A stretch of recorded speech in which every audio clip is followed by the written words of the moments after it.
This is the summary of the book The Problem of the Rupee, Its Origin and Its Solution.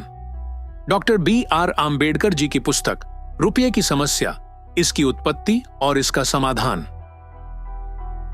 1923 में लिखी गई थी। ये उसका सारांश है, जिसमें उन्होंने ब्रिटिश भारत की मौद्रिक और वित्तीय नीतियों पर विस्तृत विश्लेषण प्रस्तुत किया। यह पुस्तक भारतीय अर्थव्यवस्था और मुद्रा प्रणाली की समस्याओं पर केंद्रित है, विशेष रूप से रुपये के मूल्य और इसके स्थायित्व से संबंधित मुद्दों पर। पृष्ठभूमि: ब्रिटिश शासन के दौरान भारत में मौद्रिक अस्थिरता और रुपये के मूल्य में लगातार उतार चढ़ाव देखने को मिला। इसका प्रमुख कारण रुपये का चांदी के मानक सिल्वर स्टैंडर्ड पर आधारित होना था, जबकि दुनिया के अधिकतर देश सोने के मानक गोल्ड स्टैंडर्ड पर निर्भर थे। इससे भारतीय रुपया अंतर्राष्ट्रीय बाजार में कमजोर पड़ गया और मुद्रा अस्थिर हो गई। मुख्य तर्क: आम्बेडकर जी का मुख्य तर्क यह था कि रुपये के मूल्य में गिरावट का कारण चांदी और सोने के बीच बदलती दरें थीं। चूंकि भारत की मुद्रा चांदी पर आधारित थी और अंतर्राष्ट्रीय बाजार में चांदी की कीमत लगातार गिर रही थी, इससे रुपये का मूल्य भी घट रहा था। आम्बेडकर जी ने कहा कि इस अस्थिरता ने भारतीय अर्थव्यवस्था को नुकसान पहुंचाया और देश में मुद्रास्फीति की स्थिति पैदा की। उन्होंने बताया कि भारत को अपनी मुद्रा नीति को पुनः विचार करने की आवश्यकता है, ताकि रुपये की समस्या का समाधान किया जा सके। स्वर्ण मानक की वकालत: आम्बेडकर जी ने रुपये की स्थिरता के लिए भारत में स्वर्ण मानक गोल्ड स्टैंडर्ड लागू करने की सिफारिश की। उनका मानना था कि यदि भारत भी अन्य विकसित देशों की तरह सोने के मानक को अपनाता है, तो इससे रुपये की अस्थिरता समाप्त होगी और भारतीय अर्थव्यवस्था को स्थिरता मिलेगी।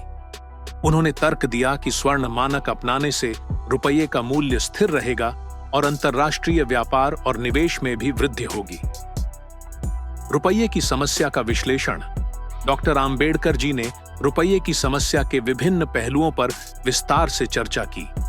उन्होंने बताया कि रुपये का अवमूल्यन, डिवैल्यूएशन, न केवल भारत के लिए आर्थिक समस्याएं खड़ी कर रहा था, बल्कि इससे ब्रिटिश उपनिवेश के रूप में भारत की स्थिति और भी कमजोर हो रही थी। आम्बेडकर जी ने भारतीय रिजर्व बैंक (आरबीआई) की स्थापना का भी सुझाव दिया, ताकि भारत की मौद्रिक नीति को स्वतंत्र रूप से नियंत्रित किया जा सके। आर्थिक स्वतंत्रता की दिशा में कदम: यह पुस्तक सिर्फ मुद्रा और वित्तीय नीति का ही विश्लेषण नहीं है, बल्कि भारत की आर्थिक स्वतंत्रता की दिशा में भी एक महत्वपूर्ण कदम थी। आम्बेडकर जी का मानना था कि अगर भारत को आर्थिक रूप से स्वतंत्र बनाना है, तो हमें अपनी आर्थिक नीतियों को भी स्वतंत्र बनाना होगा। से स्वतंत्र होना है तो उसे अपनी मुद्रा नीति को नियंत्रित करना होगा और ब्रिटिश आर्थिक नीतियों से अलग होना होगा। उनका यह भी तर्क था कि एक मजबूत और स्थिर मुद्रा नीति के बिना किसी भी देश की आर्थिक प्रगति संभव नहीं है। निष्कर्ष: आम्बेडकर जी ने रुपये की समस्या, इसकी उत्पत्ति और इसका समाधान में भारतीय मुद्रा प्रणाली की खामियों और ब्रिटिश सरकार की गलत नीतियों को उजागर किया। उन्होंने रुपये की समस्या के समाधान के रूप में स्वर्ण मानक अपनाने की वकालत की और भारतीय रिजर्व बैंक की स्थापना का सुझाव दिया।